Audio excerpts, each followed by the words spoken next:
You know what's frustrating about managing security as an MSP? It's knowing that even after you've reviewed a system, firewall, or endpoint to make sure it's secure, it can still change the next day and you might never find out. Let me tell you, that sucks. That's why I want to tell you about LionGuard. See, some vendors talk about being a single pane of glass, but LionGuard actually delivers. They pull data from over 70 systems, use automation to detect changes, and alert you about the things that matter via a ticket in your PSA. If you truly want to secure your customers, visit msspalert.com/LionGuard. Check it out for yourself or sign up for a demo today.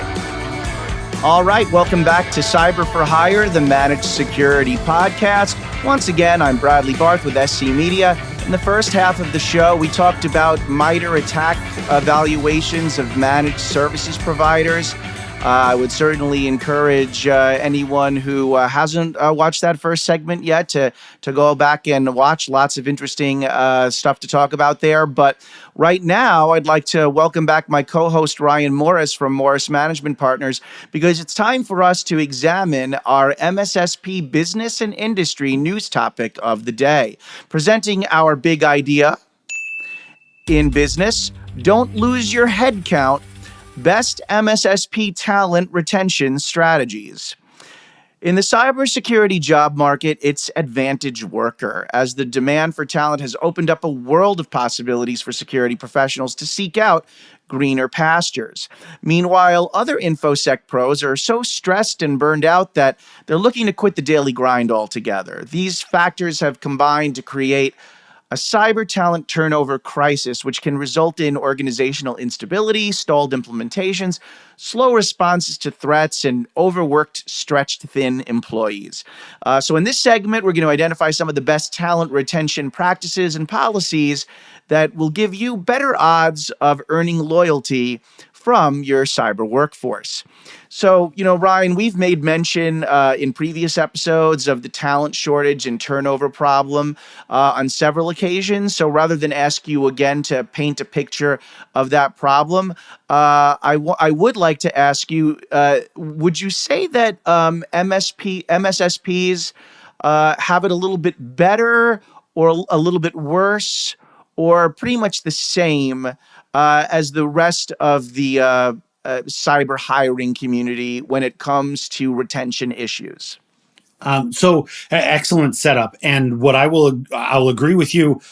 We all get it. There is a talent shortage and a talent retention problem. In the world of MSSPs, we should have a natural advantage. Should is a dangerous word, right? We should have a natural advantage for finding, getting, and keeping talent because we present a working environment opportunity that hits on what many of the characteristics or the preferences are for the people most likely to work in this industry segment, right?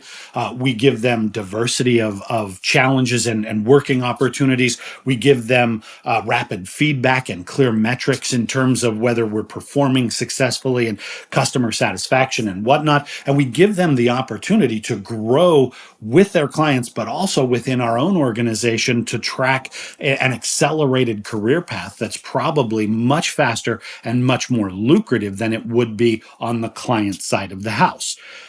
All of those things should spell out an environment where an MSSP, we should have better access to finding the young and up and coming workers. We should be able to recruit away at will. We should be able to invite people in and not only rely on more money as the technique, right? We should be able to capitalize on that. And then once people are in, we should be in a situation where they choose to stay longer. But did you notice how many times I said should in that observation? Should does not equal reality. And what we're finding in the research is that tenure for the senior executive, tenure for department heads, tenure for street level tacticians, warriors that are doing this kind of work, unfortunately, across all three levels, retention rates are equally low and declining. Right now, I think you touched on something interesting. It's a good time to be a cybersecurity professional, right? Because there are opportunities galore. There are people who are desperately recruiting, and you could probably make a bunch of money if you were in the marketplace and were looking to trade up. It's good news for the humans. It's a challenging thing for the organizations, and we are seeing these numbers, the actual tenure duration for the professionals in the industry, the acquisition rate, and the promotion rate along a career path. All three of those metrics are going in the wrong direction across the industry. So that's why we really wanted to hone in on and start talking tactics, because we're not winning right now as an industry. Yeah, and I mentioned a couple of primary scenarios for people leaving, and one is an employee seeking out greener pastures. So, how, as a managed services provider, do you make sure that your employees don't get poached? It obviously starts with being competitive on salary, on money, but like you said, it can't be all about that. And I'm sure there are other things to consider, like various, perks and benefits and work-life balance and opportunity for professional development and growth. So, let's talk about, how all of that basically comes together for you to create as an idealistic and, appealing an environment as possible to make it, a place where people want to stay. If should is a dangerous word in a conversation, another equally dangerous one is culture.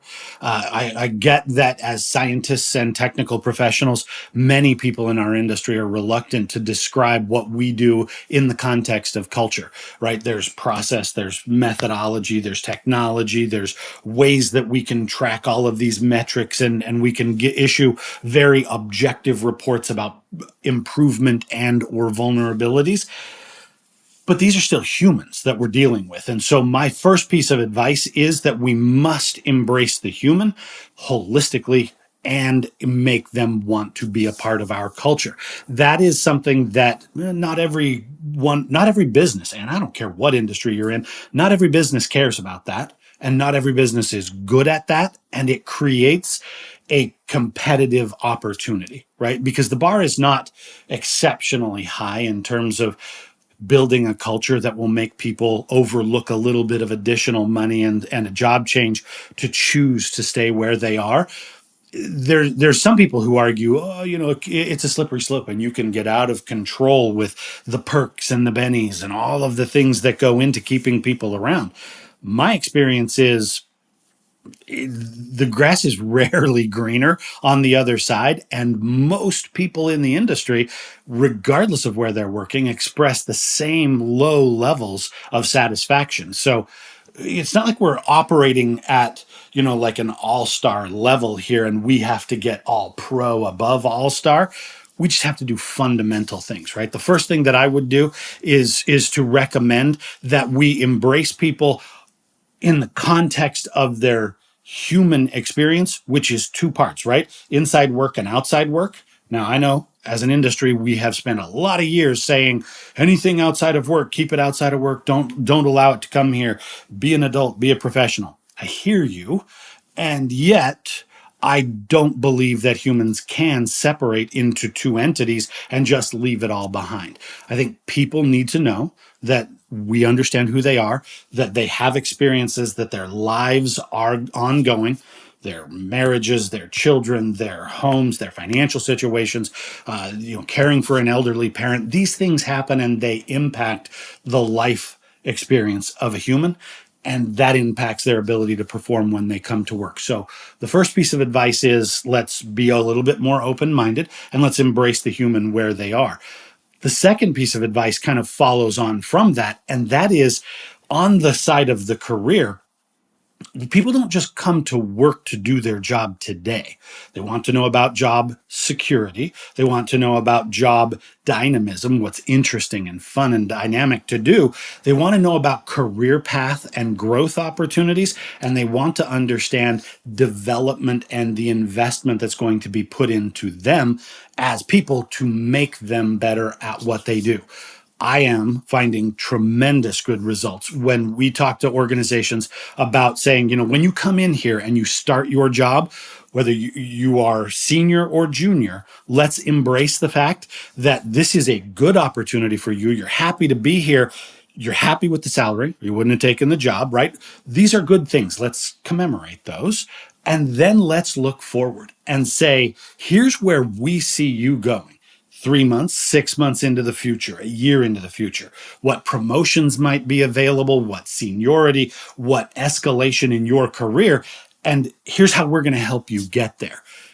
A, admit that humans are humans and embrace both sides of them. And then B, don't just focus on the task at hand. Understand that people show up every single day in the context of my job is not just the moment that I'm doing it. It's this longitudinal thing, right? It stretches into the future. And if I see a black hole, if I have no opportunity, no incentive, no motivation for growth, if I don't believe that's going to happen here, I am a very prime candidate to be recruited away. So let's spell that out and be explicit with people, and they might actually embrace the journey and not just the daily tactical experience. All right, great. So that handles the side of things where you're trying to you make your work environment a more pleasant and appealing place to work by building a better culture and having opportunities for growth for your employees, creating an overall better environment. Now let's also talk about the stress slash burnout side of the issue. People who are just looking to get out of the daily grind of day to day cybersecurity work. That's a hard problem to solve. The job is the job. We obviously had a recent episode about how to minimize worker stress. So I don't want to be too repetitive there, but obviously there are some policies, some of which we discussed in that episode, which might be good to adopt to help maybe alleviate some of that stress and make a worker a little less likely to quit and walk out on the job. Also, Ryan, just to tread a little bit of new ground, is there a way at all to profile potential hires to see if they are equipped to stand up to the rigors of the job? Are there also warning signs that a person that you hired or maybe considering hired appears to already be, jaded, unenthusiastic, beaten down, etc.? Yep. And see, this is where it gets very specific to the world of cybersecurity, right? What I said in the beginning is applicable to any organization. What we need to dig in on is the unique challenge of cybersecurity. As you've said, stress and burnout are inherent in what we do. The quantity of attacks, the effectiveness of attacks, the diversity of attacks is always going up in all three of those metrics. And basically, we live in a world where there's only two outcomes. Either you get hacked or you don't get hacked. And that puts a tremendous live or die type of pressure on every single thing that an individual is asked to do. I don't think that is either A, optimal for the way that we operate, or B, a sustainable type of a conversation. The very first thing that I have learned about cybersecurity is that the most difficult thing that we are dealing with is finding enough people to get them in. And because it takes so long and it's such a rigorous process to find, hire, train, onboard, and then finally deploy for full productivity an engineer who can do this kind of complicated work, we need to pay attention to the retention every bit as much as we pay attention to the acquisition. And the way that we've seen that work very most effectively in the real world is to give people cycles of intensity. And what I mean by that is, you think about it from a military context, right? If I am a frontline soldier, if I am a Navy SEAL and I am a specialist operator in the most dangerous, most intensive battle front ground operations, I cannot live like that every single day for 365 days in a row. The military learned a long time ago that your most intense and highly specialized operators need a break. That's why they will be deployed for a tour for 4 months. They will come off tour and they will go back to rest and recuperate, but also train, incorporate their lessons learned, improve their capabilities before they are redeployed into the front lines. Think about this in a cybersecurity context. The people that we have doing the work every single day, they know stuff, right? Not only do they have the technical training, certification, and skills that we're looking for, but they know our clients, they know our tool sets, they understand our methodology, the institutional knowledge of, you know what, that client often has this issue because there's a piece of configuration that they haven't updated, so it's not as much of an emergency perhaps as it might seem.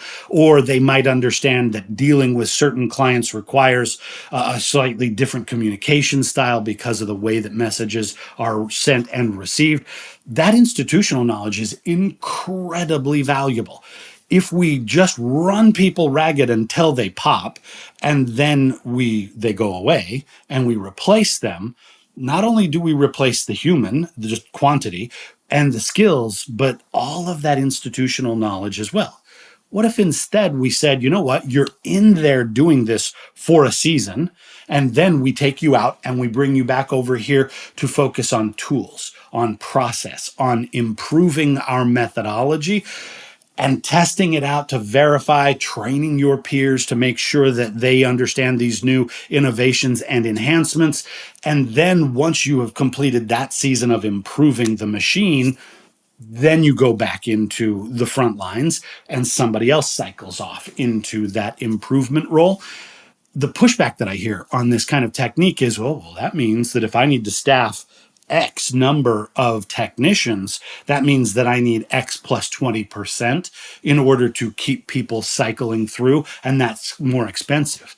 And my answer is, which is more expensive? The plus 20% in staff that we are cycling to minimize burnout, or the finding, recruiting, hiring, training, and ramping of a whole new crew of individuals once we inevitably burn out literally everyone on the staff, right? In stark terms, it's always more cost effective to allow our people to breathe for a minute. Don't make them 24/7, 365, always in the trenches, or they will pop. To your last question, and I think that we can definitely expand our thinking here as an industry as well. There is a set of personality characteristics that is more likely to thrive in this environment. Resilience and openness and challenge factors, the competitive nature that some people have. There are attributes of human psychology that make a person more likely to be okay in a pressure cooker environment. Ironically, one of the places we have seen the most similar profile of people who thrive in cybersecurity is in people who thrive in high-end restaurant kitchens, right? You've seen the television shows, right? People in restaurant kitchens that shout at each other and throw things around and yes, chef, no, chef, I will not operate that way. For as funny as that might be, because we're just watching it on television, you look at what they deal with, it's constant. It is unrelenting. Once you are in the dinner rush, it doesn't matter whether you feel okay. It doesn't matter whether you want to be here today. I need you to switch on, plug in, and just execute brilliantly no matter what. That is not something they do 24/7. And the industry has a reputation for A, high burnout, and B, for the people who do stick around, for blowing off steam, often in some pretty destructive ways. That's something that we can learn from, right? I think that what we need to do, put people in, let them learn, be mentored, and grow, but then let them come out of the line of fire. Let them relax for a hot minute to recuperate, to share their knowledge, to improve our systems before they go back in and somebody else cycles out. And we know that on a daily basis, this is not just the forever doom channel that I'm stuck in into the infinite future, we know for a fact that it has an end and that there will be a time when I get to step away. And it's not because I quit. It's not because I wasn't good enough. It's because the business recognizes my institutional knowledge every time I cycle in and cycle out. I am a much more valuable component who should get promoted, who brings radical institutional knowledge, and we can actually get people to stick around much longer than the typical burnout cycle.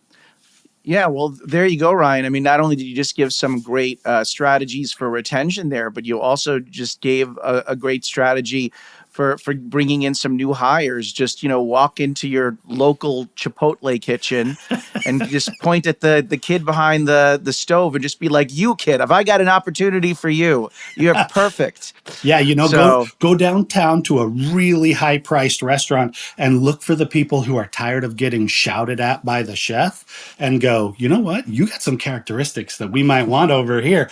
I could bring you into an opportunity and you'd never go home smelling like grease." Wouldn't that's that right. be an improvement? All right. All right. Before we wrap, I do want to talk to you about workarounds.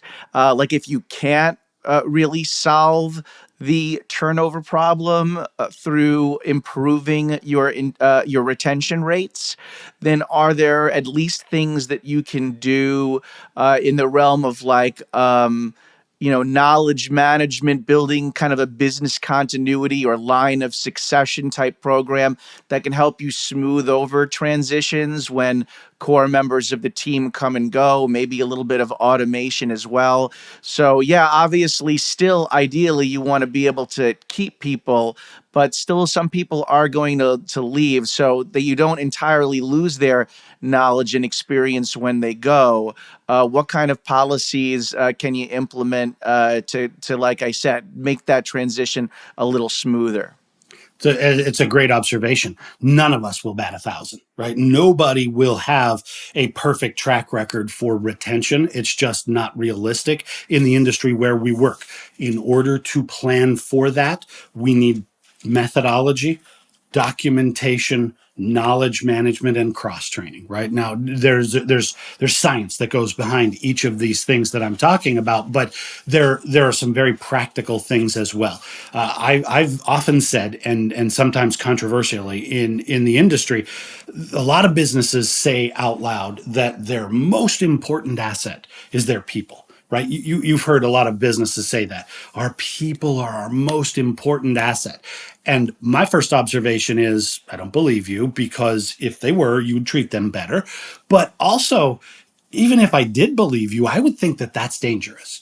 Because if your business is predicated on the retention of key individuals, then you are dead in the water when those individuals leave. What we need is method and process and systematic institutionalized ways of doing work in order to allow the humans to come in and thrive, allow them to demonstrate the value that they bring to the conversation, but at the same time, allow them to unplug and plug in another equally valuable or capable individual, and the machine continues working.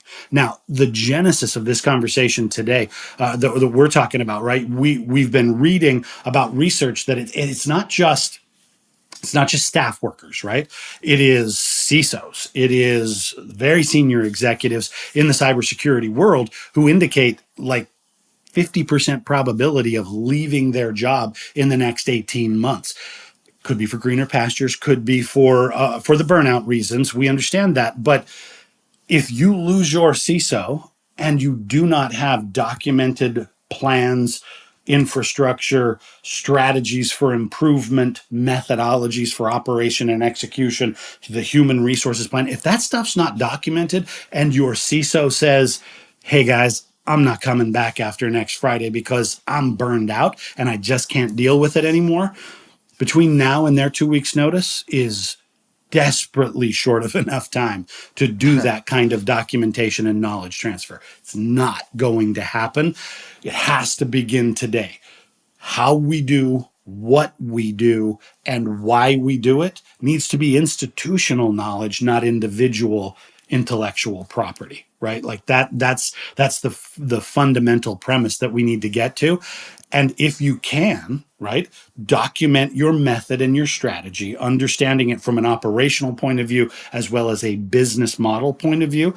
If that stuff can be documented, then what you'll find is that bringing in a new person and ramping them up to capability is significantly faster and less painful. Retention tends to last longer because people don't have that feeling of, well, you're just here to do anything and everything, whichever fire happens to start. You're the only one who's around to figure it out. They know their scope. They understand what their sphere of responsibility is, and that gives them more control and more of the feelings of being above that desperation level of burnout. And if you need to replace a key individual at any layer of the organization, that documentation makes it easy to unplug and replug and continue to move forward. So I am not a person who is, by nature, terribly organized, right? I'm the guy with stacks of stuff on my desk because I know what's in there, and I don't want anybody else to move my papers around because I know where they are. Thank you very much.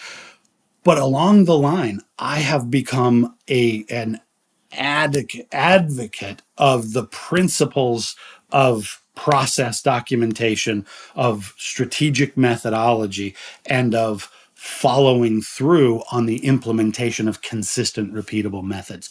That is the only way an organization can sustain, much less grow and maintain the same kinds of output that they need. It is easier, ironically, to document what we do in a technical world because it is very, very dependent on technology and systems and automation. So we can write this stuff down, and then we also have to document what the humans do, right? The knowledge work that's associated with it. But I am just absolutely adamant about the fact that if you cannot explain to a potential new hire exactly what your method is, soup to nuts, on how you do everything that you do, and then where their role will be and how they will perform their job, if you can't explain that to somebody outside of the organization, nobody's going to want to come inside the organization. So let's make sure we get focused on that workaround. Absolutely. And I'm picturing right now, your desk with all the stacks of paper. I think we might have the same filing system, actually, Ryan. Thank God that over the years, everything's gone paperless because it's made my life a lot easier, because otherwise I think my house that I've been working out of at this point would be like, floor to ceiling paper otherwise. Exactly. They can see us coming from a mile away. We are, wearing a tweed jacket with elbow patches and stacks of paper and our hair going crazy. You know what? Game recognizes game. Absolutely. All right, so that was our big idea in business, and we would love to hear your feedback. So please reach out to us at cyber4hire at cyberriskalliance.com. We have more to come in today's episode, our news rundown and additional insights and information. But before that, it's a segment that we like to refer to as Dear Cyber for Hire. This is an advice column type segment where we get involved in the relationships between service providers and clients, and we try to understand how we can help mend fences to improve not just the technical function, but the human aspects of these relationships. So we're going to present a scenario to you here that is anonymized to protect the innocent, but it is based on a real conversation that I had this week with an MSP who is dealing with this challenge in the real world. So Bradley, let me toss it over to you to do the setup. All right. Thanks as always, Ryan. Yeah, we've got some juicy MSSP melodrama for you today. And this one comes from the client side of the relationship. So guys, cue the music. Dear Cyber for Hire, is my relationship, pause to wipe away tear, a sham? I'm starting to think my significant other only wants me for my money. Well, in a way, I guess that makes sense. I am, after all, supposed to pay my MSSP for their services, but we never used to argue about money until, that is, they shifted their pricing format options when it was time to renew our contract. I prefer to be charged per device. Now they want to charge me per user, which doesn't work for me. Also, because they don't offer an all-inclusive option for their services, I'm starting to feel like I'm getting nickel and dimed for everything. There's a right way and a wrong way for charging for services, and this new pricing structure change feels very much wrong. Is my MSSP a pause for dramatic effect? Gold digger? Monetarily yours, feeling financially fleeced in Philadelphia.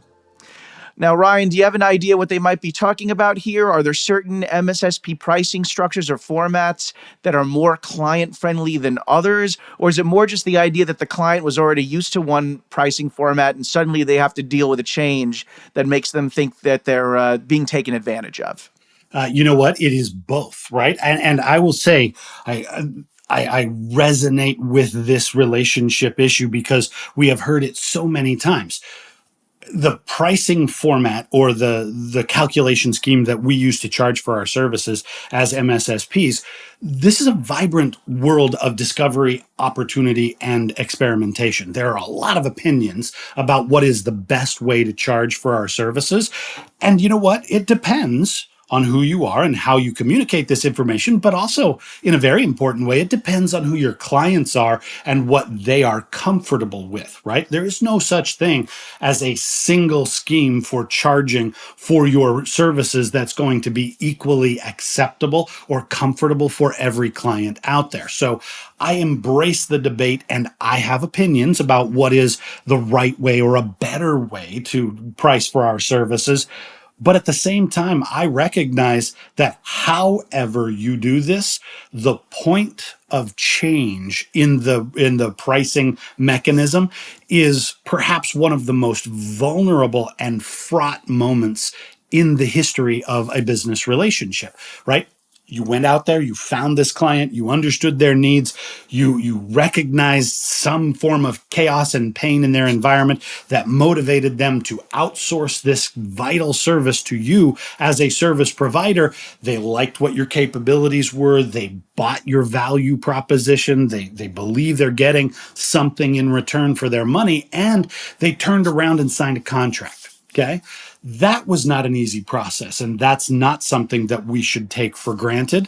But if we change that on them later on, right, because we decide per device is spiraling out of control and it's causing the customer to feel nickeled and dimed, I think that is a common refrain in the environment right now. If we look at it and we say, you know, per user, per business function, per business system, whatever your scheme of choice is, there may be a perfectly valid justification for why you are making that change. But if you just spring it on people, it's always going to cause a problem and a fight in the relationship based on, A, you're undermining what I thought was the basis of our relationship, and you need to give me an understanding of why things need to be different, right? Because people want that kind of an explanation. But also, you are bringing money to the forefront of a conversation in a way that needs to be handled gracefully and professionally. I think that in my personal experience, right, for the million technical brains that I have known over my life and my career, the coexistence of a graceful ability to discuss money matters is very, very thin, right? Whether it's our left-brained tendencies, whether it's our very matter-of-fact communication styles, whether it's that we just want to be done with the delicate parts and move on and get back into process, whatever it is, those of us that are better at technology tend to be less good at dealing with the delicate interpersonal things, and money might be the most potentially delicate of all of those interpersonal conversations. Whatever your scheme, however you choose, my advice to you is that managing the communication process is more important than the scheme itself, right? Whether you want to be per device, or move from device to user, move from user to business function, move from an individual calculation to an all-in calculation. You know what? You do the research, you understand your customers, you can make that choice. Whatever choice you make, do not take for granted that announcing it and just saying, this is the way it is, and you can either take it or leave it, that lots of people are going to leave it, right? And even if they like you, even if they like your services, if you don't communicate these changes professionally, gracefully, and with an understanding of what's in it for the customer, doesn't matter how good your justification is. It doesn't matter whether it's lucrative for you, whether it saves money for the customer. You need to massage this communication in a way that produces an outcome of alignment and engagement that strengthens the relationship rather than breaks it down. There you go. So bottom line, if you're the MSSP that's playing a little fast and loose with your pricing structure, then it may be you ultimately who ends up paying the price. So hopefully our listeners have learned from this and don't make the same mistake. And remember, if you've been struggling with your managed security services relationship, whether you're the user or the provider, we want to hear from you. So please write to us at cyberforhire@cyberriskalliance.com, and we might use your letter in a future episode. All right, well, as any security practitioner can tell you, there's no shortage of headlines filling up the cyber news feeds every single day. So we wanted to highlight a few items that we curated just for you. So we present to you the security detail. And Ryan, as always, I'm going to start you off with a headline. Here you go. A vulnerability in the OAuth implementation by Booking.com could allow for full account takeover. So it is springtime, and it is the season when everybody starts looking forward and saying, I am very tired of this weather and I would like to get out and go on vacation. And therefore, traffic on Booking.com and all of the other booking sites in the travel industry is trending up towards seasonal peaks, and we're getting a lot of this.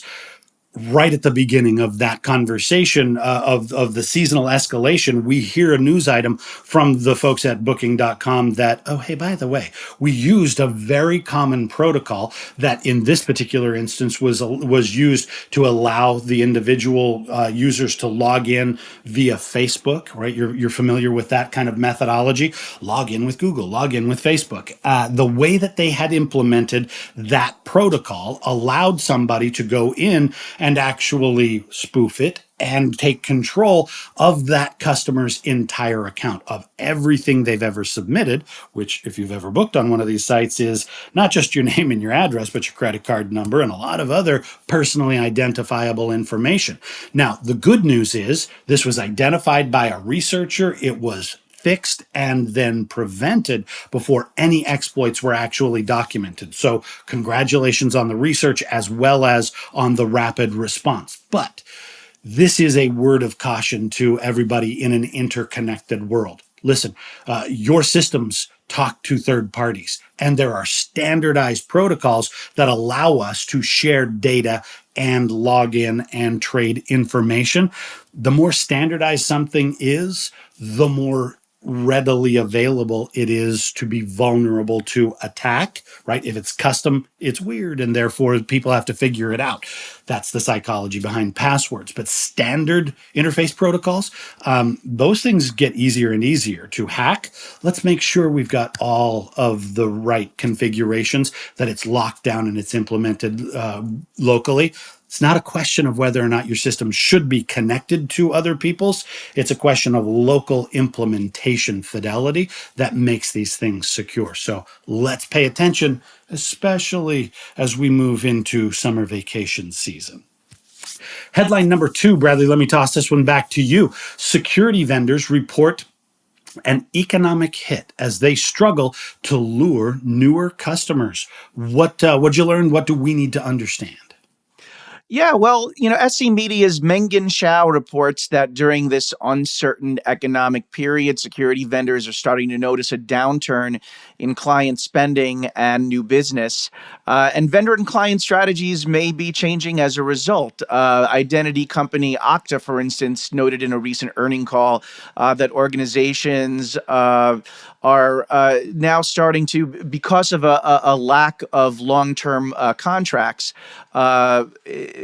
the company Okta is starting to emphasize its focus more on retaining and upselling its existing customers. So, if you are an MSSP that's working with certain vendors, be aware it's possible you might be getting more of a hard upsell on additional or premium features. And maybe this is even an opportunity, if you don't overplay your hand, that you can leverage to your advantage if your vendor is trying hard to retain you. There was another senior principal analyst that was quoted in the article that talked about how more and more organizations have shown interest in vendor consolidation over the past years because of the operational inefficiencies of having a hodgepodge of vendors. And so security leaders now may be tending to favor vendors with broader portfolios of solutions or services to reduce some of that complexity. So again, MSSPs may want to take note of this themselves because maybe that's how their own clients are thinking about them and their portfolio of services. So there you go. That's going to be that headline. Next one for you, Ryan. The cybersecurity industry recognizes International Women's Day. So, in a quirk of calendaring, right, we are recording this a day after International Women's Day, and it will come out obviously several days later into the world. But we want to add our voice, right? You've heard us talk at a number of occasions about the fact that we don't have enough humans, we don't have enough retention of humans, and we need to be paying attention to the cybersecurity workforce. No matter how cool our software is, we need more humans. And we should take this opportunity to say, we need more female humans. We need more of all of these kinds of advanced leaders and contributors. And it is on us as the providers and as the current incumbents in this industry to not only make this an industry that is interesting and dynamic and something that a young woman would want to explore, but also that we recognize and that we respect the contributions of the people who actually do this for a living, and that we celebrate and contribute to equality, to equity, and to opportunity across our industry. So what we would like to say is there's not nearly enough humans. It is against everybody's best interest to make this an inhospitable environment for literally anyone. We just cannot afford that kind of behavior, but that's not a good enough reason to recognize International Women's Day and to celebrate the contributions that women make to our industry and across the overall technology industry. We should do it because it's the right thing, and that's the way we want to advocate for development of the industry going forward. So thank you very much for letting us bring that up and address that topic in today's conversation. Headline number 4, let me toss it back to you.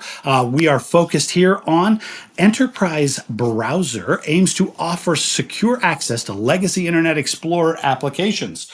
A bridge to the past, Bradley. What do we need to know?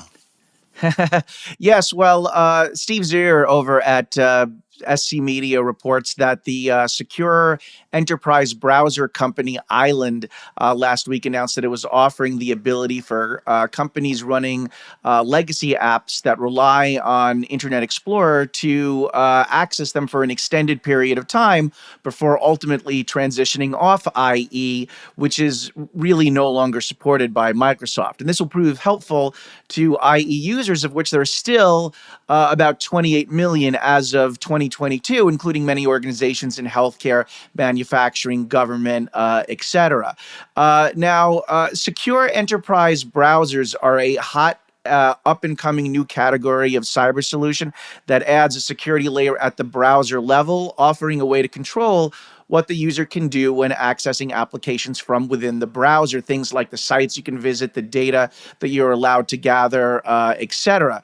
Now, VentureBeat just reported late last year that these SEBs, or again, secure enterprise browsers, have become a bit of a hot item among the venture capital community, taking in millions in investments. SEB companies are filling a need in that web browsing has become a key access point for a lot of employees, especially hybrid employees that access a lot of their core work functionality from the web, from the cloud. And yet, browsers remain very fragmented in terms of their user bases, and they've grown very complex over the years with a very expanded reach that rivals even operating systems. And so, browsers have become increasingly susceptible to browser based cybercriminal attacks that can result in a device compromise. And so, again, SEBs are supposed to address this growing problem, and it'll be interesting to see if this category becomes a must have or a nice to have among the business user community. And so, with that, that brings us to drum roll, please, our irrelevant news item of the week. Now, this is a real news pitch that Ryan or I have received in our inboxes for reasons that are entirely inexplicable to us. But we'll see if somehow we can make it about cybersecurity. Are you ready, Ryan? I am always ready and looking forward to these items.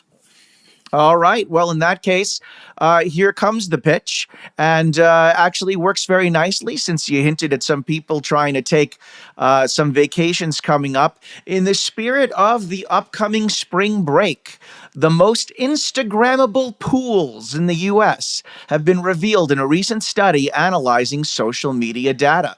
The study by bonusfinder.com analyzed social media metrics to find the most mentioned and snapped pools from around America using data compiled from Instagram, TikTok, and YouTube. And by the way, if you ever attended a Black Hat conference in Vegas, then you should be very familiar with the number one entry. It is the Mandalay Bay Beach pool complex. Not surprisingly, a lot of Vegas represented on the list. Vegas neighbor, the Mirage Pool, was also up there, in addition to the Neptune Pool at Hearst Castle. And then some other Vegas pools as well. And so I ask you, Ryan, very simply, what to you makes a great pool experience? What is a cool pool? See, now that is the good question that we all ought to be paying attention to as an industry, right? Especially given that half of our industry is presently buried in 2 or 3 feet of snow. Everybody wants to have this conversation. And we all know, right? Having a good pool is nice, but having an Instagrammable pool apparently is more important in this world. My criteria for a good pool is A, water, B, a sustainable temperature, C, ideally a very good beverage to go with it, and then interesting people to talk to. That gives me enough latitude that could happen in literally 10,000 places around the world. I'm a big fan of being in a pool. And if it can be with a sunset, by the beach with the infinity edge, hey, you know what?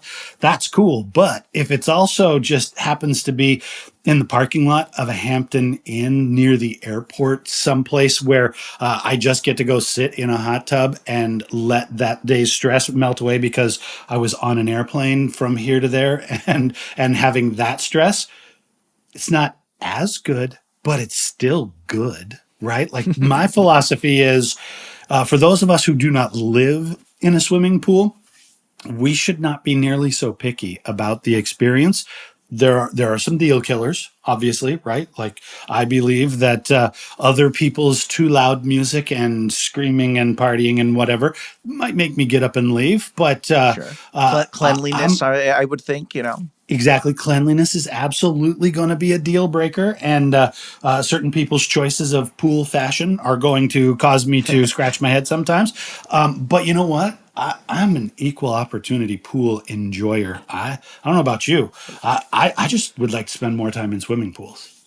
Okay, no, I mean that's fair. I mean, here's kind of like my priority. I can't talk today. Here's my criteria.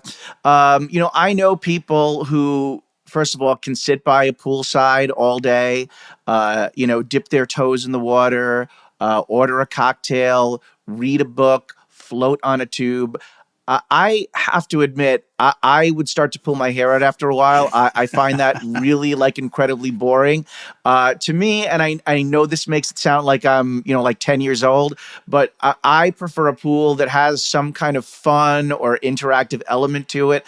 A water slide, a basketball hoop. I mean, I've always wanted to try one of those swim up blackjack tables that they have, in Yes, Vegas. Speaking of the Vegas pools, I mean, by the way, I've been to the Mandalay Bay pool. It's great and it's beautiful, absolutely. sandy and tropical looking, and I love all of that. I mean, that's definitely it's got the wave action. Great. But I like there to be some kind of activity, be more than a place to cool off. One more note about this. A couple of years ago, I was lucky enough to go to Costa Rica in the La Fortuna region, and we went to like a thermal hot springs resort pool. And you'd think that would all just be pretty much relaxation and drinking. Those pools were steamy hot, like 100 degrees, but they also had actual water slides, like fast water slides. It was so weird to me. I'd never been down like a hot water slide before. So that was kind of different. But again, that to me is what makes a great pool. You know that conversation about the frog in the pan of water, right? Slowly boiling. Exactly. You put me in the hot tub and allow me to acclimate. I'm fine. You drop me in it at 40 miles an hour down a slide. I think I might question my decision making process. One last note on the pool topic. Have you seen the pool in London that is cantilevered out over the edge of the top floor of a skyscraper? Where the pool, it's an acrylic. It is made to be indoor and outdoor. But if you swim into the outdoor part, the bottom of the pool is also see-through acrylic. And it is, I believe, if I might be wrong here, 35 or so stories up into the air. I like pools. I'm not getting in that pool. Yeah, that might be one of those where I feel like I would do it to say that I did it, but I probably wouldn't hang out in it for too very See, long. It would be like not a one of those things relaxing where, environment. no, that is one of those where it's like quick Instagram out. You might set an Olympic record for the 50-meter dash, right? You swim in, swim out, get Olympic record. Exactly.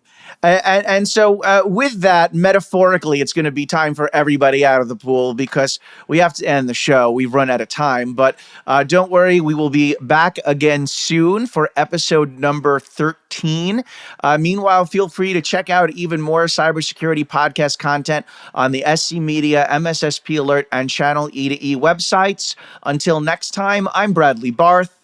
And I am Ryan Morris, and we would love to hear your comments, insights, and feedback on the topics we've been covering today, as well as any other topics in the business of cybersecurity.